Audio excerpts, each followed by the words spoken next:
২০২৪ সালে বাংলাদেশ নিয়ে ৭২টি ভারতীয় গণমাধ্যমে অন্তত ১৩৭টি মিথ্যা খবর ছড়ানো হয়েছে বলে জানিয়েছে স্বাধীন ফ্যাক্ট চেকিং সংস্থা রিমোর স্ক্যানার।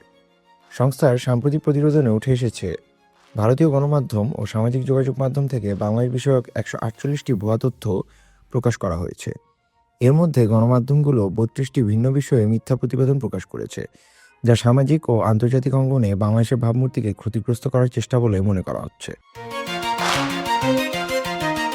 প্রতিবেদন অনুযায়ী প্রতি ২.৫ দিনে একটি করে মিথ্যা তথ্য প্রচার করা হচ্ছে।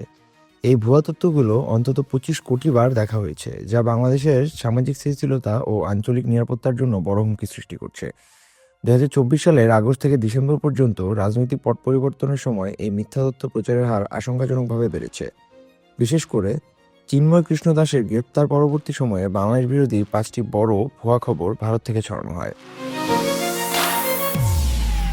এই মিথ্যা তথ্যগুলোতে উঠে এসেছে বিভিন্ন বিষয়, যেমন দুর্গাপূজার সময় সহিংসতা, চট্টগ্রামের হাজারীগলির সংঘর্ষ, বাংলাদেশি জাহাজ এমভি আবদুল্লার কথিত অপহরণ, জাতিসংঘ অধিবেশনে বাংলাদেশের অংশগ্রহণ নিয়ে বিভ্রান্তি এবং যুক্তরাষ্ট্রের নির্বাচন ও শহীদ নূর হোসেন দিবসকে কেন্দ্র করে অপপ্রচার।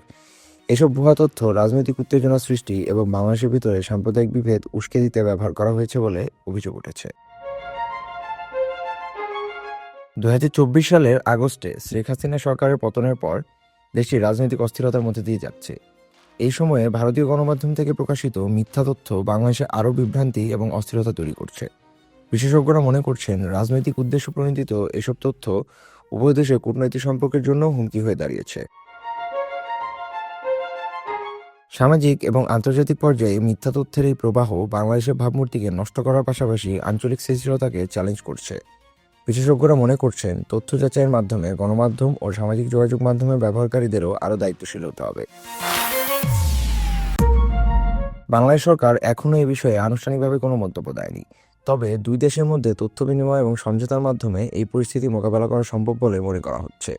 ভারত এবং বাংলাদেশের মধ্যে ঐতিহাসিক বন্ধুত্ব এবং সহযোগিতার সম্পর্ক অটুট রাখতে উভয় পক্ষকেই এই চ্যালেঞ্জ মোকাবেলায় একসঙ্গে কাজ করতে হবে।